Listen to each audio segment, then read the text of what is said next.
I'm Dr. Shelly. I'm a consulting homeopath from Vasai and I'm practicing homeopathy since 10 years. I have done MD in homeopathy, PhD in homeopathy and मैंने काफ़ी scientific papers publish किए हैं nationally, internationally and काफ़ी seminars and workshops किए हैं nationally and internationally. So today my topic is one of the most important topic and very close to my heart is mental health. जब ये industrial revolution आया था around 19th century के begin में, तब जो दुनिया लड़ रही थी जिस चीज़ से, that was acute infections. We didn't had vaccines, we didn't had antibiotics, we didn't had much of medicines. बहुत लोग इन्फेक्शन से मर रहे थे. सर्दी खांसी होता था, it used to go deep. People used to die. There were no medicines. Second, there was no good hygiene, which was causing the growth of infection. और third important thing, उतना न्यूट्रिशन नहीं मिलता था. फिर एक एरा आया, लोगों में अंडरस्टैंडिंग आई हाइजीन को लेके, न्यूट्रिशन को लेके, हेल्थ को लेके, काफ़ी मेडिसिन्स आई. फिर एक एरा शुरू हुआ जो कम से कम 20th सेंचुरी से शुरू हुआ, उसके 10 साल पहले से क्रॉनिक डिजीज़ के बारे में. मतलब हर जगह हम यही सुन रहे हैं, diabetes, cholesterol, arthritis, thyroid, lifestyle disease, fibromyalgia etcetera. But अभी जो एक एरा आया है जिसमें ना हम ज़्यादा क्रॉनिक बीमारियों के बारे में सुन रहे हैं और ना ज़्यादा एक्यूट, बट जो बहुत बड़ी बीमारी जिससे हम फाइट कर रहे हैं आज के दौर पे, वो है एक mental health. What is mental health? WHO ने कहा है डेफिनेशन में कि मेंटल हेल्थ और healthy person is that person जो ना कि फिज़िकली हेल्दी हो but mentally, emotionally, psychologically and spiritually healthy हो. तो जब एक इंसान इन सब लेवल्स पे हेल्दी रहता है, मतलब mentally, emotionally, psychologically, spiritually and socially, हम उस इंसान को हेल्दी कहते हैं.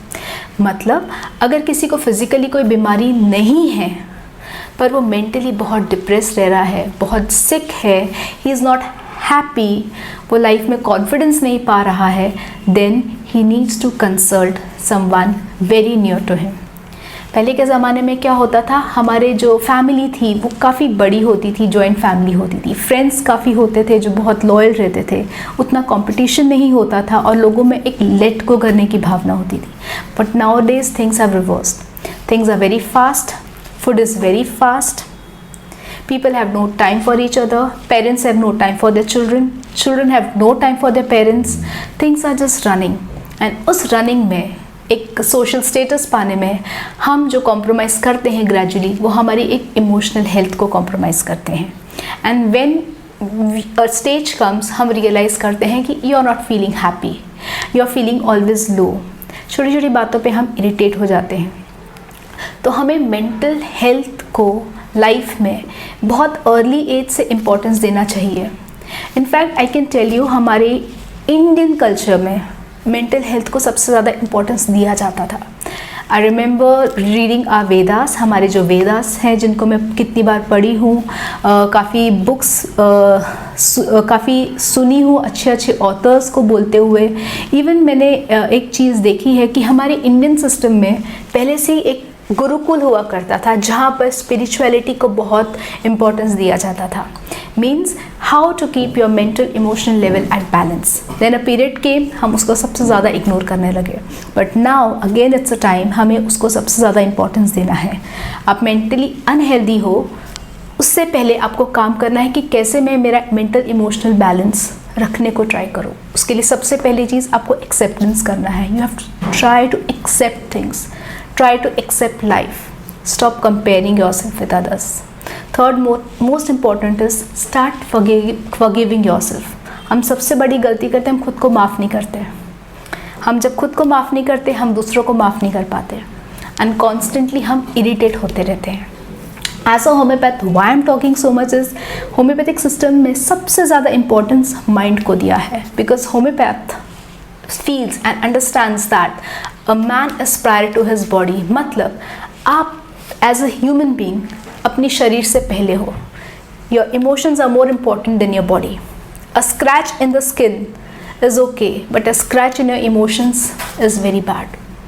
एंड जब एक होम्योपैथिक डॉक्टर आपको ट्रीट करता है, वो कोई भी बीमारी हो, वो आपकी फिजिकल बीमारी हो, मेंटल बीमारी हो, इमोशनल बीमारी हो, वो सबसे पहले इंपॉर्टेंस आपके माइंड को देता है और वो आपकी पूरी केस हिस्ट्री में ये जानने को ट्राई करता है कि क्यों आप बीमार पड़े, why did you fall sick, आपके लाइफ में ऐसा क्या हुआ जो आप सहन नहीं कर पाए and you broke down. So with this I would like to end my today's talk. Think about it before you get any mental sickness. Try to focus on balancing your mind and emotions at a very early age. Try to be more forgiving, forgetting things which if things have not gone through you, how you wanted. माफ़ करो चीज़ों को and go with the flow. That's it. And try to meditate. That's it. Thank you very much for today's talk. Thank you so much. अगर आपको ये videos informative लगे so please इसको अपने फ्रेंड्स के साथ आप शेयर कर सकते हैं या आप इस चैनल को सब्सक्राइब कर सकते हैं.